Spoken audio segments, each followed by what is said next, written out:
l'élu préféré des Français, les maires, tiennent salon porte de Versailles à Paris dans un contexte de doute, d'exaspération. Les élus qui sont accusés de ne pas faire suffisamment d'efforts pour réduire les dépenses publiques se voient infliger une baisse de leur dotation par l'État, lequel leur demande plus de missions et lequel a tendance à faire porter sur les collectivités un surplus de fiscalité. Allez, au final, finalement, État et communes sont-ils complices pour demander davantage d'impôts aux Français? Voici les décodeurs de l'écho.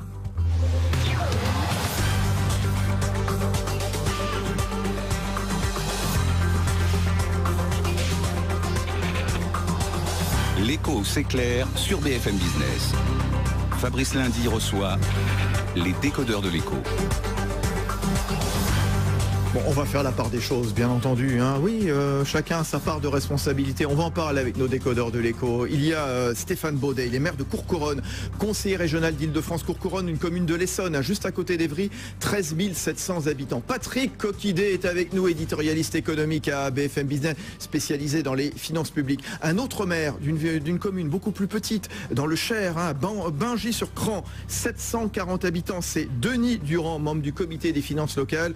Et puis Jean-Luc Boeuf, directeur général des services de la ville de Quimper dans le Finistère. Il est aussi un grand spécialiste des finances publiques locales, des collectivités locales. Restez avec nous, évidemment. Alors, le Salon des maires, 97e édition, c'est l'événement chaque année, édition annuelle.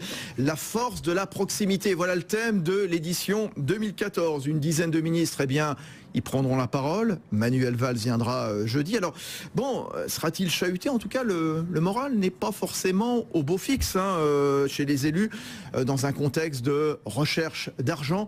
Quelques-uns de ces maires rencontrés cet après-midi par Jean-Baptiste Huet.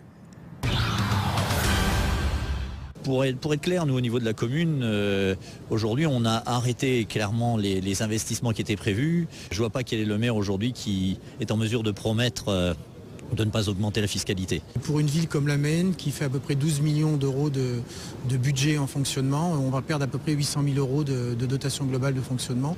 On fait des choix, on passe notre temps à faire des choix.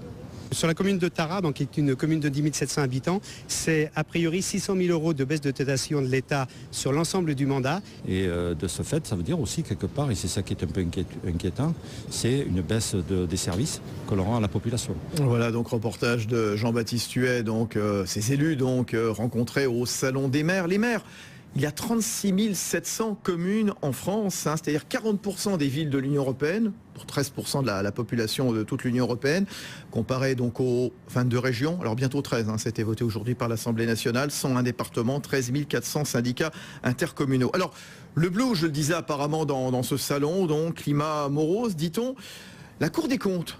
Qu'est-ce qu'elle disait le mois dernier, justement? Elle accusait les collectivités locales, elle reprochait aux maires de ne pas avoir apporté la contribution attendue à la réduction des déficits publics. Alors, justement, accusé, levez-vous, Stéphane Baudet.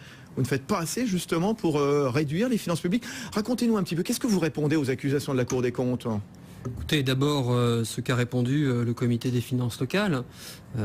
D'abord, d'une part, sur la question des investissements, nous ne pesons que pour 9,4% des investissements, en tout cas de la dette de l'État, c'est-à-dire quand même à peine un dixième, étant entendu d'ailleurs que notre dette à nous, elle est faite sur des emprunts qui financent de l'investissement. Ce qui n'est pas tout à fait le cas de la dette de l'État qui paye souvent ou sa propre dette ou alors du fonctionnement. Donc forcément, on ne peut pas recevoir ce rapport de la Cour des comptes. En quelque sorte. Mais oui, c'est de la dette saine. C'est la dette de l'école dans laquelle vont vos enfants, c'est la dette de la crèche, c'est la dette du gymnase réhabilité pour que vous puissiez aller faire du sport. Donc ça, c'est quand même le premier point. Le deuxième point sur lequel la Cour des comptes nous ciblait, c'est l'augmentation de 3,1% sur le personnel en général et les salaires. J'aimerais quand même rappeler que sur ces 3,1%, au moins 40% déjà sont liés à l'État lui-même, sur les revalorisations salariales, notamment des catégories C.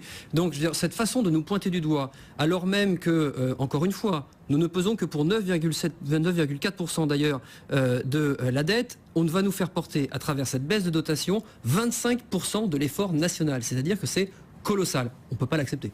Alors justement, un maire d'une autre commune, Denis Durand, Bingy-sur-Cran, c'est dans le Cher, toute petite commune, 470 habitants, membre du comité des finances. C'est quoi le comité des finances locales? C'est une assemblée qui regroupe des élus, à la fois des maires, des conseillers généraux, des conseillers régionaux et des parlementaires. Et c'est une instance de concertation une consultation plutôt, puisqu'il n'a pas de pouvoir de décision, puisque c'est quand même le gouvernement et les assemblées qui votent les lois. Alors vous faites des efforts ou pas pour trouver de l'argent, pour faire des économies?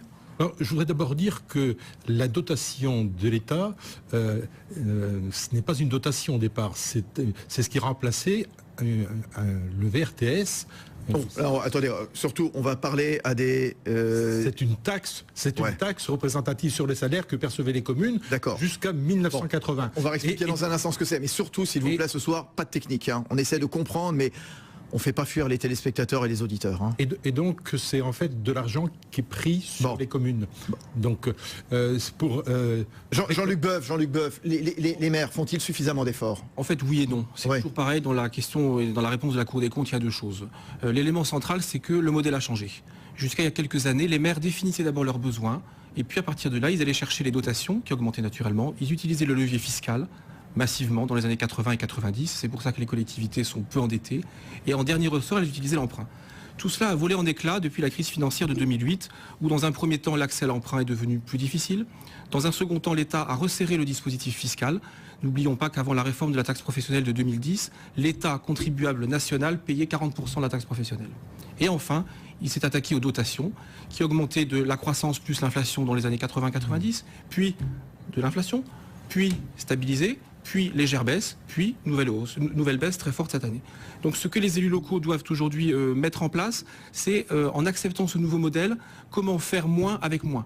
Au lieu d'essayer d'endormir à longueur de colloques, essayer de faire mieux avec moins. Il faut que les téléspectateurs et les Français le voient en face, la réalité. Les maires vont être contraints de faire moins avec moins. Oui, ça on y reviendra. Ce qui est d'ailleurs, si je peux me permettre de le dire, déjà le cas.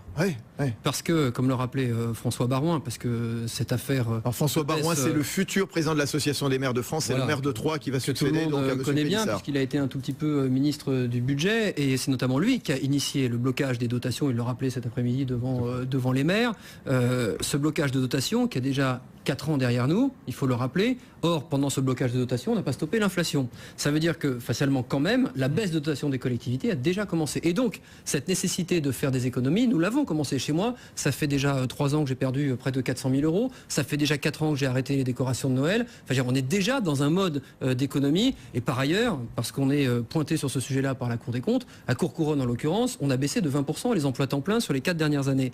Donc, les maires ont déjà fait des efforts. Mais je suis assez d'accord. Il faut changer le paradigme. Il va falloir maintenant faire différemment et surtout faire comprendre à nos habitants la nécessité et l'impact des choix que nous aurons à faire. Bien sûr, les expliquer. Patrick Coquillet, justement, la Cour des comptes parlait de gabegie, donc pas forcément de gabegie de la part des communes?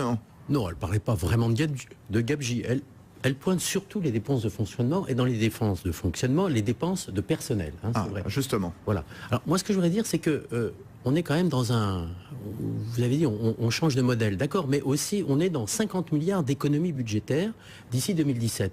C'est pas non plus anormal que les collectivités locales mettent la main à la pâte. C'est parfaitement ce qu'on a dit. Oui, tout à fait. Donc, ce modèle-là, le gouvernement va dire, finalement, c'est proportionnel à leur poids. On demande des économies aux comptes sociaux, on demande des économies... L'État doit faire des économies. C'est pas non plus anormal qu'on vous demande un peu d'efforts. L'État, un chiffre quand même. L'État sur son propre budget, l'État sur son propre budget va faire 2 milliards d'économies lorsqu'il nous en demande 11 la première année et 28 sur les 3 années. C'est quand même aussi ça la réalité. Chacun doit faire des efforts. André Valigny, qui est membre du gouvernement, secrétaire d'État donc à la réforme territoriale, voilà ce qu'il disait tout à l'heure sur le plateau de BFM TV. Donc c'est vrai que nous allons baisser les dotations, notamment les dotations aux communes, les dotations de l'État aux communes. C'est un effort important que nous demandons aux élus. Nous savons que ce sont des gens responsables, sérieux, rigoureux. Ils font déjà des économies, ils devront en faire plus encore demain. Voilà, chacun doit faire des économies. Patrick Coquillet, juste, vous avez parlé des dépenses de personnel. Je vois qu'on regarde un tout petit peu la fondation IFRAP, qui expliquait que la masse salariale des communes a progressé de 1 milliard par an depuis les années 2000. Vrai, faux? Comment ça peut se justifier? Logique quand vous voyez, je reprends un chiffre de la Cour des comptes, le bloc communal, c'est-à-dire c'est les communes plus les intercommunalités, plus 260 000 personnes en 11 ans. Donc on comprend bien que les dépenses ont augmenté. Alors évidemment, vous allez nous dire, le personnel... On nous en demande plus. On en a un petit peu transféré, l'État en a transféré des missions, donc c'est normal qu'on ait embauché pour ça. Mais tout le problème est de savoir, est-ce que vous n'avez pas embauché au-delà du nécessaire?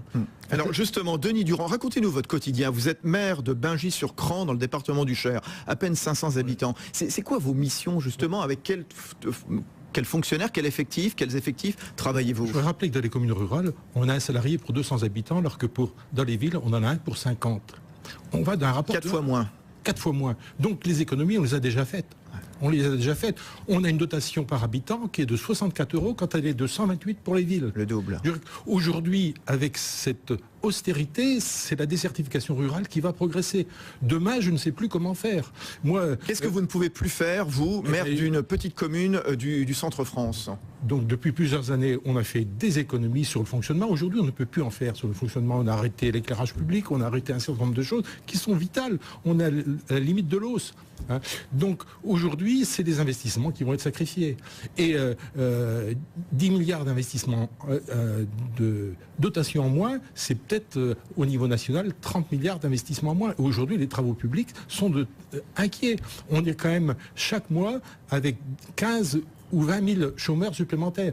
Je pense que le remède va être pire que le mal. Alors, quand on entend Stéphane Baudet qui nous disait, voilà, je réduis les dépenses de Noël, les illuminations, vous nous dites, je réduis l'éclairage public, vous nous dites, bon, finalement, on n'embauche pas plus que ça. Comment on explique justement, vous, Jean-Luc Boeuf, spécialiste des collectivités locales, qu'on voit les effectifs des structures intercommunales passer, par exemple, de 50 000 à 70 000 de 2000 à 2010, c'est Philippe Crevel du Cercle des épargnants qui le disait. Les effectifs des communes sont passés de 990 000 à 1 200 000. Tout ça en disant, ça se justifie par quoi exactement? Alors, je vais prendre deux exemples, l'un au niveau macroéconomique, l'autre au niveau du terrain. Au niveau macroéconomique, il faut se le dire encore clairement, l'intercommunalité version 1999, loi de Chevènement, est un échec. D'accord. Pourquoi? On a voulu faire croire que l'on allait monter l'intercommunalité, alors qu'on a commencé par distribuer de l'argent public, et on a dit aux élus, montez vos intercos, construisez vos hôtels, recrutez vos personnels, et après on verra. Ça, c'est l'exemple macro, la Cour des comptes a raison. Et on n'a pas forcément, quand on montait des structures communes, on ne réduisait pas forcément les effectifs correspondants dans chacune des communes. De villes qui ont on était engagé à le faire. Ouais. Enfin, je veux dire, il y a quand même des moyens techniques, financiers dans les agglomérations, à travers notamment le coefficient d'intégration fiscale, qui nous poussaient à y aller. Exactement. Deuxième exemple, maintenant, au niveau du terrain. Qu'est-ce qui s'est passé depuis une quinzaine d'années? La demande de sécurité à tous les étages de nos concitoyens est très forte. Ça veut dire que la façon de s'occuper d'une piscine aujourd'hui et il y a 10 ans n'est plus la même. Vous devez avoir plus de maîtres nageurs, vous devez encadrer davantage les sorties, vous devez avoir, pour organiser une manifestation sur la place publique, la visite de la commission de sécurité n'a rien à voir entre ce qu'elle est aujourd'hui et ce qu'elle était il y a 10 ans. Très intéressant. Donc, de façon concrète, la Cour des comptes a raison sur certains aspects du montage de l'intercommunalité en coquille vide dans un premier temps, et les élus locaux ont parfaitement raison dans le fait que pour accomplir leurs activités de tous les jours, la piscine, la crèche, la médiathèque, les sorties, l'école, c'est plus coûteux en personnel qu'avant parce que les normes et les citoyens le demandent. Stéphane Baudet, vous êtes élu maire de Courcouronnes depuis combien de temps? 2001. 2001. Donc j'ai vécu, vous avez vécu la création des intercommunautés. Alors chez nous, on était en syndicat d'agglomération nouvelle, donc un SAN, puisqu'on est une ex-ville nouvelle, mais j'ai bien vu les territoires autour de notre ex-ville nouvelle se créer, souvent par défense territoriale contre le territoire d'Evry à l'époque, mais qui se sont créés justement pour essayer de capter des financements sur lesquels on les appelait. Et vos missions s'accroître justement quand Jean-Luc Boeuf parle par exemple de toujours plus de sécurité, de besoin de sécurité, finalement plus de maîtres nageurs, évidemment, plus de... Voilà. On est un pays qui croule sous les normes, c'est un débat qui revient à l'Assemblée nationale assez régulièrement, qui nous coûte une fortune, mais à tous les échelons. On cite l'exemple de la piscine, on peut citer l'exemple d'une sortie scolaire, mais on peut aussi citer l'exemple du bâti, de l'investissement, enfin tout ce que nous coûtent les nouvelles normes sur, par exemple, ça nous coûte aujourd'hui plus cher de vider un bâtiment. Ça nous coûte aujourd'hui plus cher de vider un bâtiment, d'en construire un autre, plutôt que de le mettre aux normes à l'intérieur. On marche un exemple très concret. Je détruis un bâtiment dans le cadre de la rénovation urbaine. Le changement de normes sur l'amiante fait que l'augmentation du coût de destruction du bâtiment en un an est passé d'1 million d'euros. C'est-à-dire que j'ai 1 million d'euros à l'agglo de dépenses supplémentaires sur la destruction d'un bâtiment parce que les normes amiantes ont changé. Voilà. Donc ça c'est la réalité. Donc on a quand même des charges qui pèsent sur nous, qui nous sont imposées et sur lesquelles on doit de toute façon trouver des solutions. Bien sûr, Patrick Coquidet, BFM Business. Vous parlez de normes, beaucoup de normes effectivement, mais qui vote les normes? Sinon les députés, qui en général sont des maires. Alors, il y a un petit problème de schizophrénie dans le personnel politique. Vous prenez par exemple Michel Sapin, l'actuel ministre des Finances, qui effectivement veut serrer un petit peu la vis. Mais c'est l'ancien président de la région Centre. Il a été maire d'Argenton-sur-Creuse, il était conseiller général. Donc finalement, la même région que Denis Durand. Lorsqu'on passe d'un autre côté, finalement, on n'a plus tout à fait le même discours. Et ça, c'est vrai sous toutes les majorités. Denis Durand, vous êtes un petit peu plus à l'aise puisque vous êtes entre Nevers et Bourges, vous, mais enfin vous connaissez Michel Sapin. J'atténuerai votre propos, puisqu'il y a de moins en moins de parlementaires, de maires qui sont parlementaires, et demain avec la loi sur les cumuls, sur le non-cumul, on risque d'accélérer ce phénomène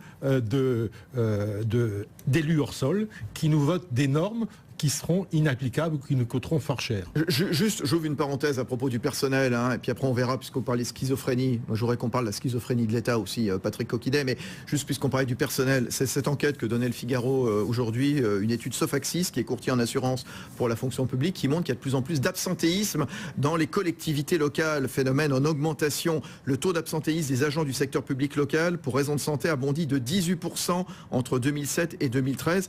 Il s'établit à presque 9% l'an dernier, ce qui signifie qu'une collectivité qui emploie 100 agents titulaires a constaté l'absence de presque 9 agents en moyenne sur l'année. On l'explique comment, Jean-Luc Boeuf ? La question de l'absentéisme, elle est liée pour une partie au statut précaire de certains agents. Ceux qui sont le plus non présents, absents, ce sont ceux qui ont un statut précaire. Ils ont un statut précaire, ils savent qu'ils seront remplacés. La collectivité a obligation de remplacer quand ils ne sont pas présents, on y va. Deuxième raison de cet absentéisme, la relative faible rémunération des agents de catégorie C dans les collectivités locales, où contrairement à ce que l'on pourrait dire, les agents sont plutôt moins payés que dans le secteur privé. Et d'ailleurs, dans ce que la Cour des comptes pointe, c'est assez cocasse de pointer qu'elle critique la rémunération en hausse des agents publics, alors que les collectivités ne font qu'appliquer les textes que l'État vote pour les collectivités locales, puisque je rappelle qu'en France, tout texte qui s'applique à une collectivité locale passe par la loi, il ne peut pas passer par décret. Donc on a toujours la question du verre à moitié vide et du verre à moitié plein. Oui, alors la schizophrénie, puisqu'on parlait de la schizophrénie, donc des députés et des maires sur le terrain, mais parlons de la schizophrénie de l'État, avec un gouvernement qui n'y est pas allé de main morte, puisque 12 milliards d'euros de dotation en moins d'ici 2017, dont 1,5 milliard depuis le 1er janvier. Et puis le gouvernement qui augmente les charges des collectivités territoriales, revalorisation salariale de la grande masse des fonctionnaires territoriaux, hausse de la cotisation retraite des employeurs, réforme des rythmes scolaires. On reviendra sur les rythmes scolaires. C'est vrai que c'était très présent lors du Salon des maires qui a été inauguré aujourd'hui. Oui, cette schizophrénie, comment est-ce qu'on y répond donc, Stéphane Baudet, maire de Courcouronnes ?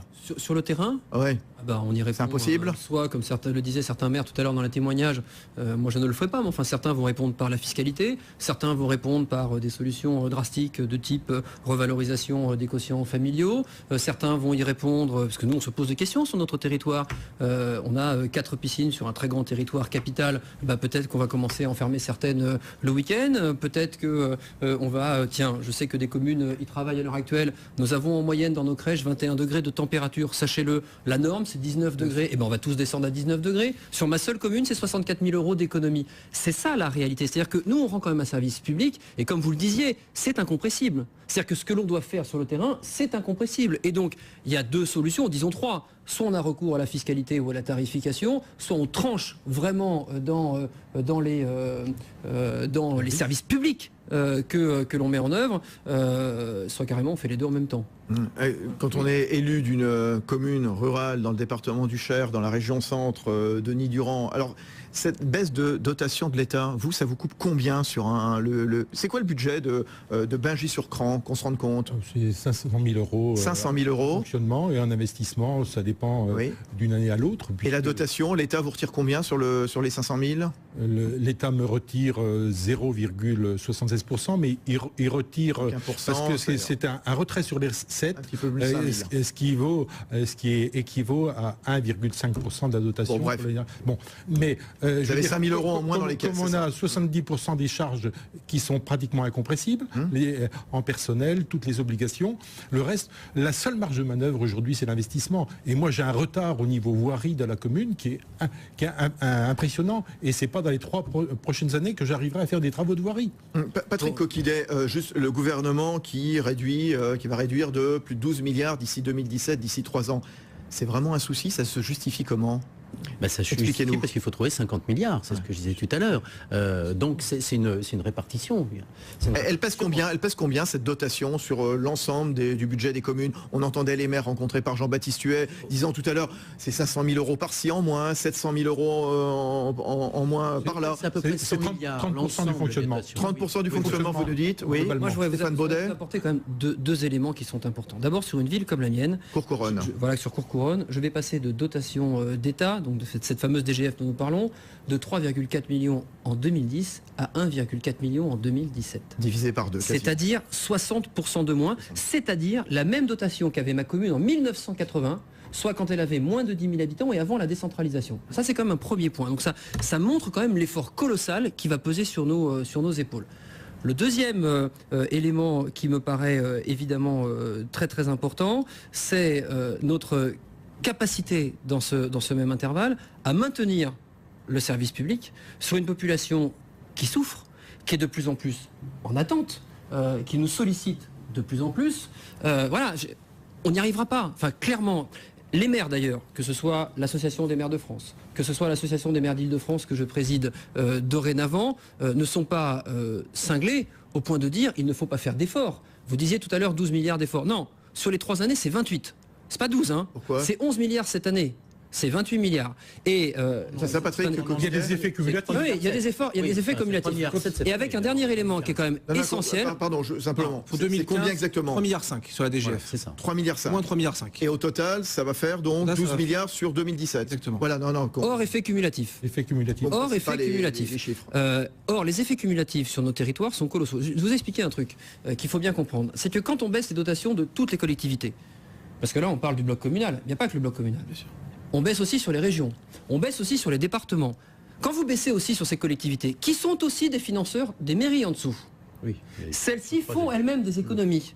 Exemple très concret chez moi, je perds 100 000 euros cette année sur la CAF. Je perds 200 000 euros du Conseil général qui révise sa politique sur les crèches. Donc les effets cumulatifs sont presque aussi forts. Je perds 500 000 euros de dotation générale l'année prochaine et je perds quasiment autant en effets cumulatifs. C'est ça notre réalité. Donc l'effet est démultiplié sur les communes par rapport, par exemple, à ce que l'on va vivre dans les régions ou dans les départements. C'est essentiel de le comprendre. Jean-Luc Boeuf, donc, qui est à la tête des services de Quimper, grand pro des collectivités locales. Expliquez-nous. Alors un chiffre macro, un chiffre micro. Chiffre macro, les budgets cumulés des collectivités locales, c'est 250 milliards d'euros, 11% du PIB. C'est la moitié du budget de l'État à peu près. À peu près. Oui. Et notre pays est à l'arrêt depuis 2008. Songeons qu'en 2016, nous n'aurons pas encore retrouvé en PIB par habitant le montant de 2008. Donc je pense qu'il y a un énorme effort, c'est le deuxième point, de pédagogie de la part des élus vis-à-vis de nos concitoyens, en disant que le modèle tel qu'il a fonctionné jusqu'ici ne peut plus fonctionner. Et c'est d'autant plus difficile pour les élus et pour les maires à expliquer qu'ils font face à des populations de plus en plus fragilisées, elles-mêmes non pas abandonnées, le mot serait amplifié, mais moins aidées par tous les autres niveaux de collectivités locales.